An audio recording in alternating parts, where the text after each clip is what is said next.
All right, hello Nashville. This is my first time here, so I'm very excited about being here. So as they mentioned, I'm going to be talking about conversion optimization. I'm going to be talking about specifically some steps that you can take to have some sort of a process when you're thinking about CRO. When we think about kind of the typical conversion funnel, this is what comes to mind, right? This is the conversion funnel they always talk about. People come to a website or they see some sort of promotion or they see an email, they click on it, they consider there's some sort of intent, then they take an action, and then they convert. And of course, throughout the process, you're losing a number of different visitors, right? Losing a number of different potential customers. And it always drills down to the one thing, which is the customer. We're always thinking about the customer when it comes to how the emails are written or how the website is designed. We're always thinking about that customer and that customer experience. That's who we're always trying to cater to. But what's really important is to remember that conversion is not a linear process. People don't just come in and come out. There's so many different things that are impacting them. And of course, being marketers, you're well aware that they're getting messages from all sorts of places. And we can't think of conversion as something that's a linear process or a linear experience. And when we come to conversion optimization, I always talk about how this particular industry has really been pigeonholed. I mean, when A/B testing came out, it was all about testing, always be testing, right? It was all about those short-term gains. You read those blogs that are like 529% improvement or 200% improvement, and you're like, wow, CRO can change my organization, can change my company completely. But that's not how CRO works. It is not about the short term. It's a long-term strategy. It's not this light switch that you turn on and off. It's something that you have to put a lot of effort into in order to get those gains. And when you're getting those gains, you have to remember that, I have to know my customer. I have to do a lot of research. There's a lot of work that actually goes into the process. So how do I create this, repeatable, sustainable ROI? Because that's what everybody's looking for in the end. Whatever type of marketing activity you're doing, we always want to see that sustainable return. And that's what I'm going to talk about. It's really important that whenever you're thinking about CRO, you have some sort of repeatable process that works. And we've put together a repeatable process. Now, of course, you have to keep in mind it's not foolproof. And as a CRO agency ourselves, we're always improving our process. We are always optimizing it. We're always finding ways that we can improve it because it is something that constantly needs to be improved. And depending on kind of looking at where the industry is going, there's so many different things that you need to kind of add and consider throughout. So keep that in mind whenever you're thinking about kind of the conversion optimization system. So my brother-in-law, who is a dentist turned marketer, came up to me and said, I found this article and they're talking about how it changed their company, and the CEO of freelancer.com wrote it, and he talked about kind of their process. So I'm reading the article, and a lot of the people that are part of the team, or actually all the people that are part of the team, are like physicists and scientists and like all these like amazing brains. None of them were marketers. But nonetheless, there was like all these amazing brains working on the CRO program. And they were talking about how they were shipping like 720 tests. And they were lucky if they would see 2 to 3% improvements. And I'm thinking to myself, whoa, that's insane. There's something broke when you're shipping out so many tests and seeing such little improvement. So there has to be that thought of what is that system, what is that CRO program that's going to help me see those results. So I'm sure a lot of people are a fan of TED Talks. I was listening to a TED Talk by Joseph Pine, and it was titled What Consumers Want. So he was talking about how we're beyond the age of commoditized products and services. And he had this really cool, I wanted to share this because I thought it's so relevant to what we're talking about when we think about the experiences that we want to give our customers or visitors that come to our website. So in the beginning, it started as commodities, right? That's what everybody was used to. But then in order to customize it and attract people more, they created goods. and products. Then, of course, those became commoditized. It was all about price, price, price. Nobody really cared where it was coming from. So they customized it further and created services, again, to attract people more. Then now we're in an age where services even have become commoditized to a certain extent. So what consumers want is more of the experience. And that's really important to kind of think about. How am I giving somebody who's coming to my website, who's reading my email, who's reading my marketing material, how am I giving them an experience? At what touch point am I giving them some sort of experience that they can never forget, where they're going to remember and tell their friends about, because it's such an amazing experience. So that's kind of critical and at the core of conversion rate optimization. How can I give people experiences? It's not about just optimizing the website. Again, like the industry has been so pigeonholed with this idea. It's really not about that. It's about, I'm thinking about all the different touch points. How can I optimize all the different touch points to give people an experience they're never going to forget? So what it means for you is, of course, there's a lot of work that has to go into understanding what your value is and whether or not the value that you believe you have is what the consumer or the customer or the visitor actually wants. So sometimes it's about framing it in a way that really appeals to them. It's about, of course, brand awareness, making sure that your brand is well known, and about loyalty and retention. I was just in Las Vegas, actually, just yesterday, giving a talk about loyalty and retention and what you can do to really keep those customers. You want to make sure that you not only have a conversion, but you want retention. You want retention, and you want loyalty, and you want brand ambassadors. And there's a lot, of course, that we can talk about when it comes to that. So what do you have to do when it comes to the CRO system? The first thing you want to do is investigate, okay? And that means I need to understand everything that's going on with my website, with my different marketing channels. So I need to conduct heuristic evaluations. How many of you guys are familiar with heuristic evaluations? Okay, we have a couple. So this applies to any marketing activity, okay? This can apply to the email that they receive and what are the different steps that they're going to be taking until they get to that conversion that I want them to get to. So I, as a team, like as an owner of this website, I need to sit down with my team and go through the experience that my customer goes through. I can't just expect to optimize an experience for them if I haven't gone through it. I need to sign up for a newsletter. I need to try to return something. I need to unsubscribe. I need to do all of these activities myself, and my team has to go through them so we can figure out where there are problems. And you will be shocked and surprised to the number of issues that you will uncover.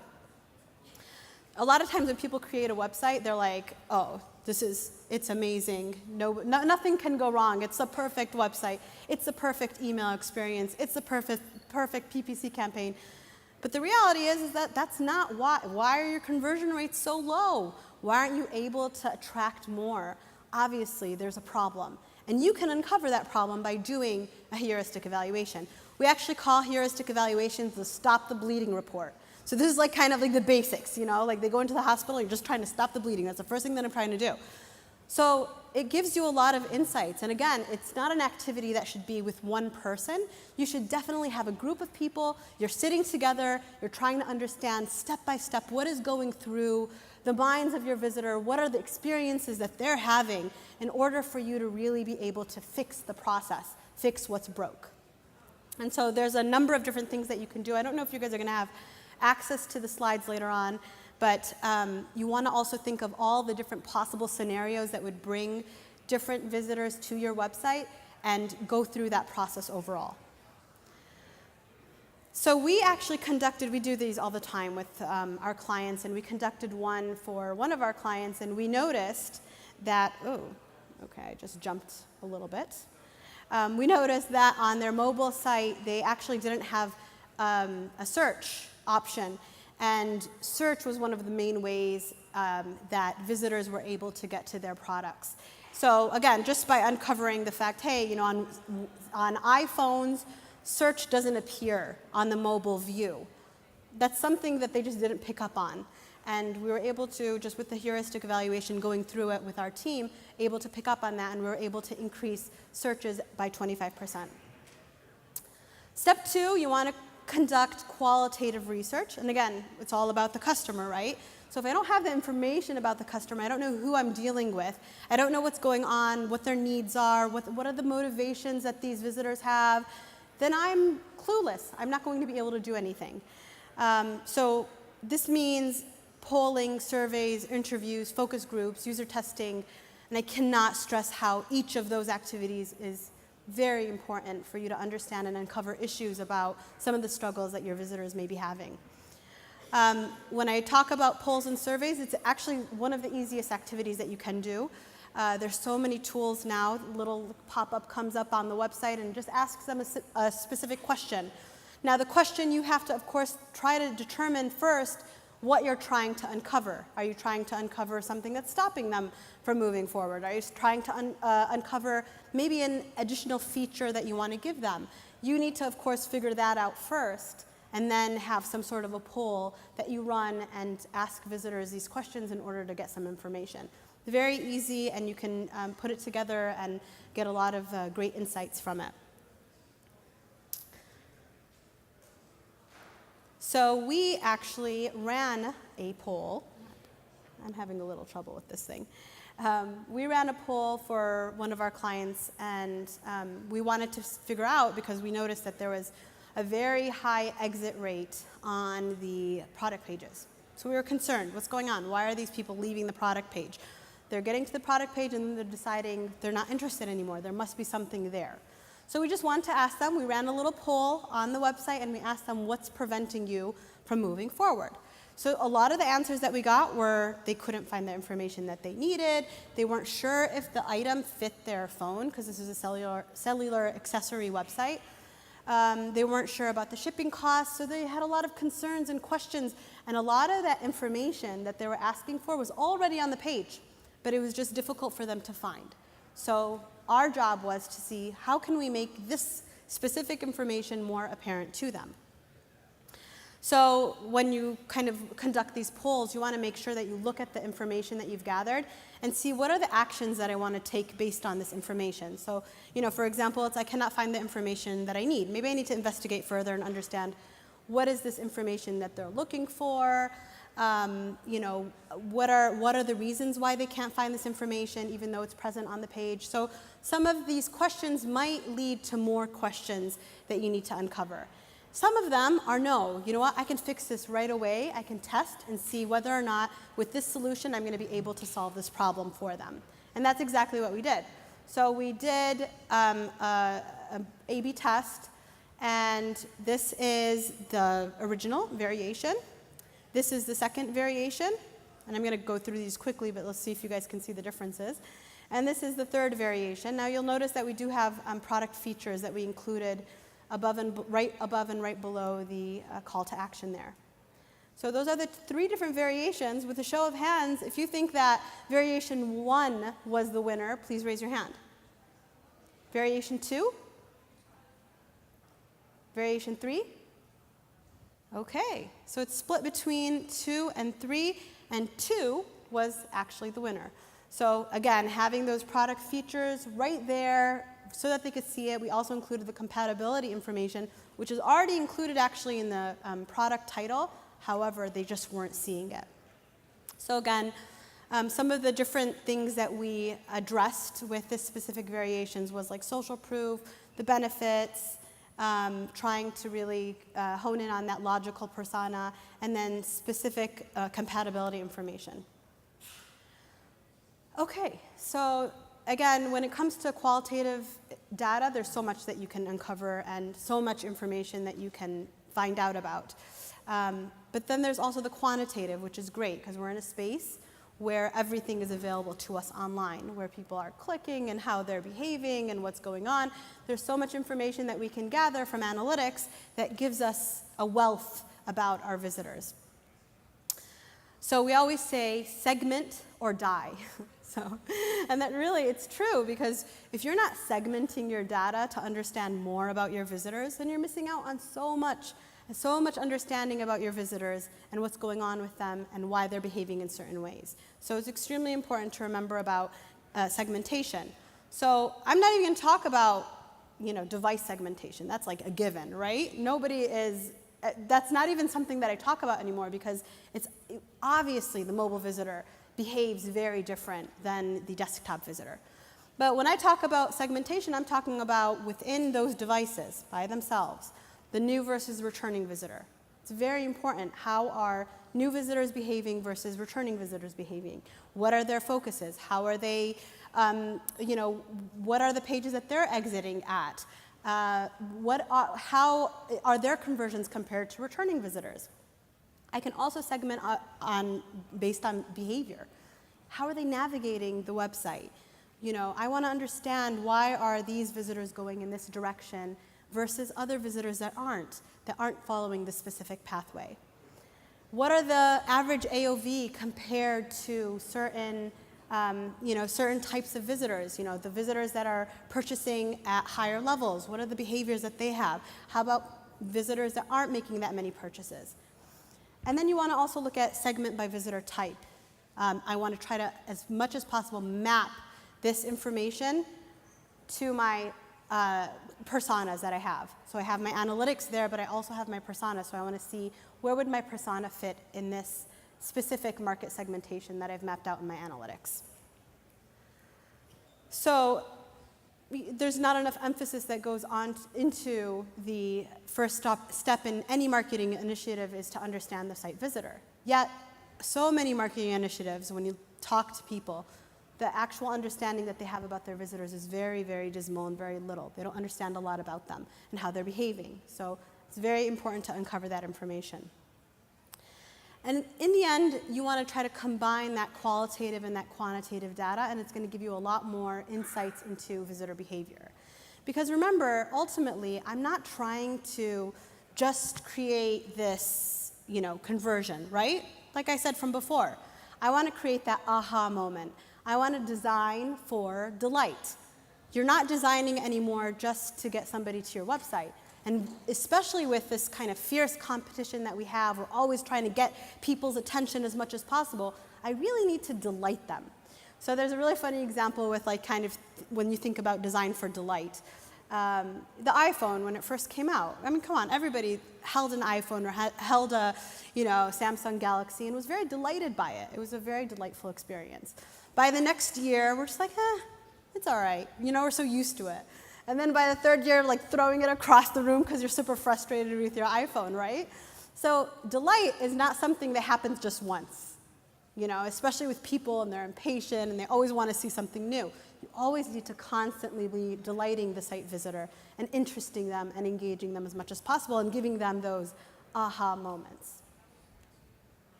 Because it's an experience, it's not just a conversion. Okay, so step 4. I've already uncovered some, great information, qualitative data. I've conducted some quantitative. I've combined that information. Well, now I need to understand what am I dealing with? I'm in this kind of surrounded by so many different competitors, and they have different messaging, and they're doing different promotions, and they're sending out all these different emails, and they have these different campaigns running. I need to understand all of that information. So it's very important to conduct a competitive analysis. This could include kind of like a SWOT analysis. We go into a little bit more depth beyond the SWOT analysis where we try to really uncover our clients' competitors, their PPC campaigns, their email campaigns, really try to uncover what's going on and what are they doing in order for our own client to understand where they are within kind of that overall position. It's extremely important. And it'll give you a sense of what you need to do and where you are in terms of your marketing initiatives. All right, that's awesome. We've gone through a lot of the different steps. We've done a lot of uncovering and a lot of investigating, and that's probably the bulk of the work that you have to do. In the end, it is about that investigation and understanding and trying to gain insights into the site visitors and into what's going on in order for me to have this really robust plan that I put together. So when I talk about step 5, now I need to identify the problems. Okay, well, what are some of the problems that they are dealing with? If I've done things right and I've conducted, qualitative and quantitative analysis, I should come up with a number of different problems. I could put a bunch of you guys in a room, give you a web page, and you'll come up with probably, 100 problems, 200 problems on the page, right? You can look at an email and you could come up with 200 different problems with that email that could be enhanced and improved. But the point of the problem analysis is I've done the research, so I know that these are problems. For example, we've conducted a lot of user testing for a lot of our clients to understand what are some of the issues that some people will deal with when they get to the website.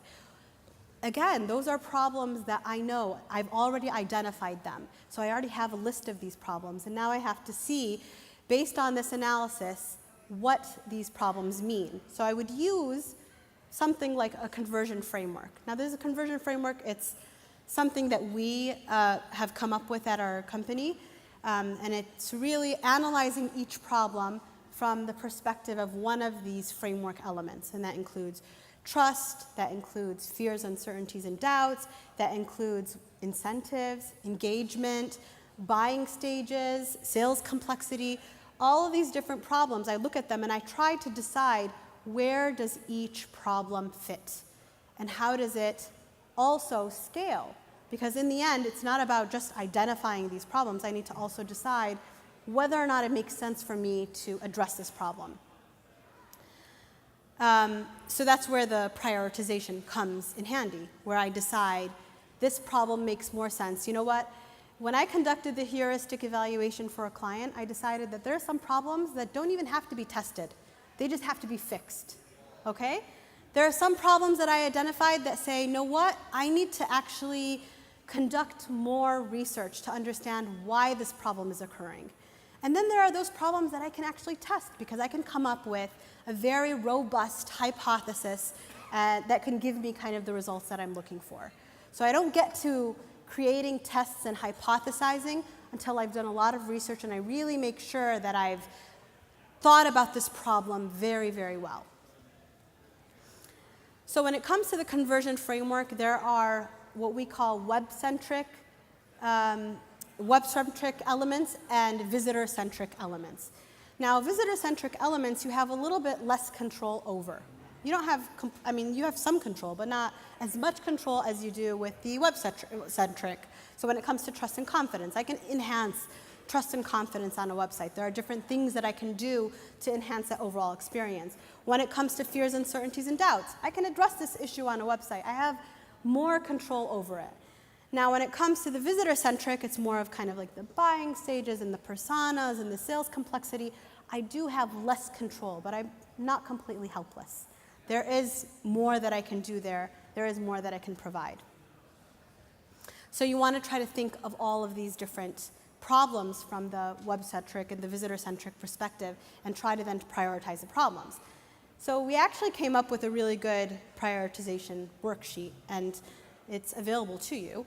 If you just go to this URL, and the nice thing about it is that you specify the problem, and then it tells you, you decide what the hypothesis is, and then where the issue was noticed, and all these different questions, kind of a series of different questions that it asks you, and at the end it scores each and every single problem, and it tells you that this problem is a very high priority. For example, it scored, I think the score is out of 100. So it scored like 90, whereas another problem only scored like 70. So which problem do you think that you'd probably want to optimize or tackle first? Obviously the one that's higher. So it's helpful in that way, and it gives you kind of a sense of the different things that you want to work on, because you can't fix everything possibly on your website, but there are things that are higher priority. Okay, so I've collected all this data and I've decided, what I'm going to do, and I use this prioritization sheet. So the next thing that I want to do is I want to create what's called a conversion roadmap. Now this is kind of like my absolute plan that I have that gives me a really good sense of what I'm going to be doing throughout my conversion optimization program. Now, conversion roadmap is something that can be updated and changed. It's not something that's set in stone. And anything that when it comes to conversion, nothing should be set in stone. Because obviously I might conduct a test and a hypothesis that I thought I was sure of was completely off. Well, I'm going to be updating my conversion framework accordingly. Or I conducted more user testing, or I conducted a heat map analysis, and I identified more issues that I have to deal with and think about and include within my prioritization sheet. My conversion roadmap will shift. It will change.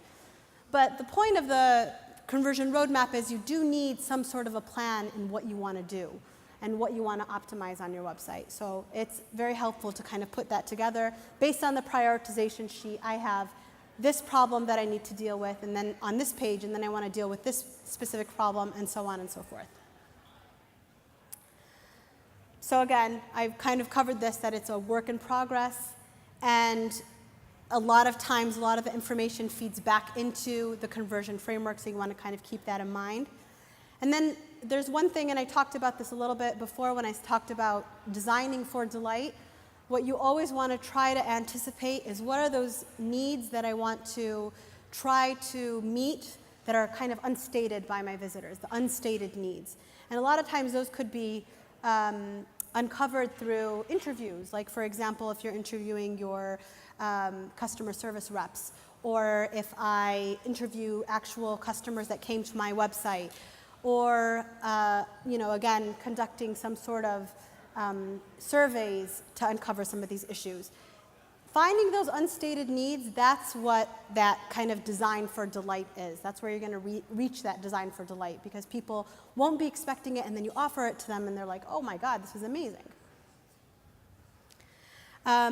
And then whenever you're going to be doing any type of testing, we never say that tests are just negative and I just throw them away, right? You want to make sure that you remember that testing is an opportunity, is a research opportunity. I need to understand, why was this hypothesis negative? Why did it come back with a negative result? What can I do to improve it and enhance it? So I've done most of the work, I've done most of the research, I've planned. Now it's time to actually go ahead and implement all of the learnings that I've taken into some sort of a program. Now again, I talked about this at the beginning. Definitely don't pigeonhole CRO into thinking that it's only testing, because it's definitely not. It's a lot more than that. It's a lot more complex. You can enhance experiences throughout without necessarily having to do testing.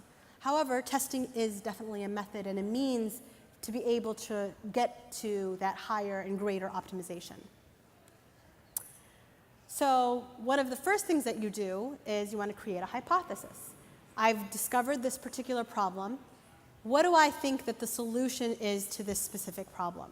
How am I going to be able to solve this problem? So it's based on that data that I've collected. I've identified this as an issue. And now I have to determine how I'm going to be able to solve this problem. And that's why CRO is very scientific. It has to be scientific, because you want to make sure that whatever you are testing makes sense, and there is research, and it's backed up, and it's not something that's just a button that I'm going to change or a color that I'm going to change. It's really beyond that. So this is kind of, again, a repeat of the previous slide, but a little bit bolder so you could see it. Of, because we have uncovered XYZ data, we're expecting this specific change will cause this type of an impact, and we're going to measure it using, order confirmation, or I'm going to measure it using signups, or I'm going to measure it using this next page that the visitor is going to be going to. Okay, so I've created the hypothesis, and now basically what I have to do is I have to create the designs that support that specific hypothesis. Okay, I've already done the homework, so I should know what type of design I want to create. Now, sometimes, especially when it's a little bit more complicated, you want to make sure that maybe I could design like a prototype before I actually design a full change on my website. So especially if the change is a little bit more complicated. And that helps because you can do a lot of user testing to determine whether or not that prototype is valid and whether or not that hypothesis is valid through some sort of prototyping, rather than programming everything and making a huge change on your website. So that's helpful to keep in mind when you're creating these designs. And then you want to conduct A/B testing. You want to make sure that my hypothesis is valid. I've determined this is what it is. I'm going to be testing it against XYZ designs. And you want to, of course, consider the sample size. You want to consider the time that your test is going to be running. And then, of course, all of the implementation that has to do with it. When we think about that prioritization sheet that I showed you guys before, one of the things that you do want to consider is the time that you're going to be investing in the actual test. Because sometimes conducting these A/B tests can get very time-consuming and resource-consuming. So you want to make sure that you're careful about the number of resources that you're spending and that it makes sense in the end to whatever test that you're trying to conduct. And then, of course, you want to monitor that data. So here's a little bit, kind of just a good view, a little view of A/B testing and when it's recommended to actually do testing. So, of course, sometimes it helps to do testing when you're just starting out to do something very simple just to see how it works. Especially because a lot of times when you're doing testing, you're doing it with these testing engines and you're spending a lot of money on those. So you want to make sure that it makes sense in terms of an investment. You also want to make sure that, again, like when you think about the sample size, you think about the number of visitors that are actually coming to this particular page and does it make sense to move forward with it. There's a lot of times people have a limit in terms of conversions that they have, and getting to a statistical significance takes a lot longer. So you have to think about these aspects, and sometimes maybe it's not looking at the overall conversion or the overall sign up, but I'm looking at maybe one step at a time rather than looking at the overall objective. And then you want to also, of course, sometimes starting with a new, absolutely new design rather than something that you're feeling very safe helps with kind of the A/B testing process in general. So those are the 12 steps. The last thing is one of the most important steps, actually, which is a post-test analysis. So a lot of times you have these companies that will conduct a lot of A/B testing, and then it's either, oh, it failed or it didn't, and then they move on. But there's a lot of analysis that has to go into that post-test. What did you learn from it? How can I actually validate the hypothesis? What can I do to improve upon it? Can I iterate? Is there anything that I can possibly do with this particular test? What did I learn from it? Did I gain any insights about the visitor behavior? Those are all things and questions that you should be asking. And of course, integrating the test in Google Analytics helps you uncover those answers within Google Analytics. It gives you a lot more insights there. So it's very important to kind of understand what type of assumptions, what information that you learned from the test. And that's what I have for you guys today. It was a 12-step process. I hope you guys found it useful. I hope you guys can take a lot of it and implement it within your own programs. So we do have some time for questions, if you guys have any questions for me.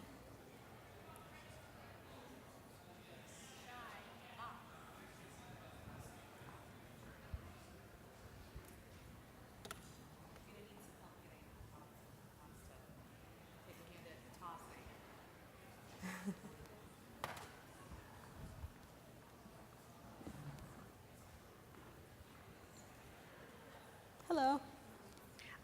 What is a typical time frame to go through all those steps? So whenever we're doing CRO for our clients, a lot of times we'll do a planning session within, kind of the first couple of months that we engage them, right? And then that planning session it plans out our whole entire next couple of months. Now, of course, just keep in mind that we would, of course, look at if there's any other additional information that come in. But you should have a plan. That conversion roadmap should give you a plan for at least a couple of months or 3 months in advance to tell you kind of what are some of the tests that you're going to be conducting throughout that period of time. I had one additional question. And looking at the prioritization worksheet, one element you were looking at was the correlation of the problem to conversion rates. Are you always able to get that data, and how do you get that data? Because sometimes you're not really sure where the problem or exactly how the problem is working itself out. Can you give any specifics on that?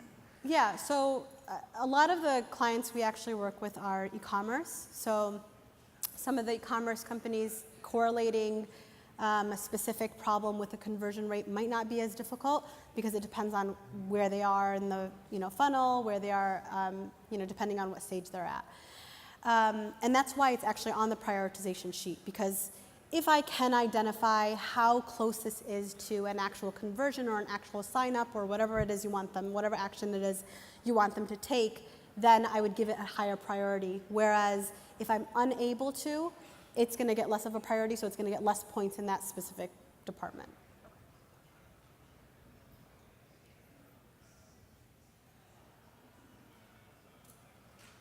How many of you guys conduct A/B tests? Okay, nice. And do you guys follow some sort of like a system or a program?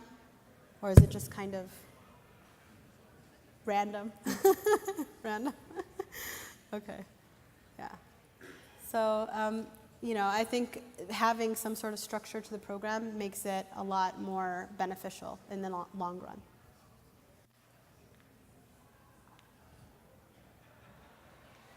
Hi. Hello. I enjoyed your presentation. Thank you. I was wondering, do you have any insight to share on SWOT, like any of the checkout, sign-up registration from other companies? That's something that we're focusing on and looking at it from for QuickBooks.com. So I was just wondering what your thoughts are on that. So insights on the checkout process? Yeah, checkout process. And conversion on the SWOT itself. Okay. So, and one of the aspects of the prioritization sheets is actually how close that page is to an actual conversion. So, for example, if I'm going to be testing on the checkout process, it's very much high up there because it's like right close to the actual conversion. What I could say about it is you have to do a lot of analysis because you want to make sure that, of course, what is happening in that funnel, and sometimes some of those things are, fixes that you can make to ensure that it's going to flow better.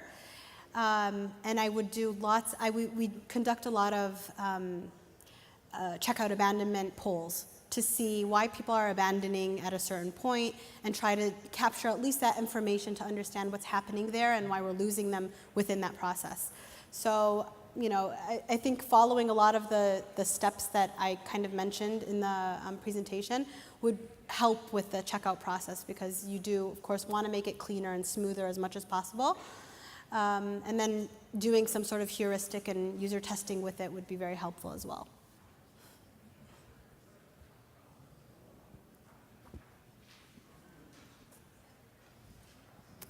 All right, awesome. Perfect. Well, thank you so much, Ayat. We really appreciate it.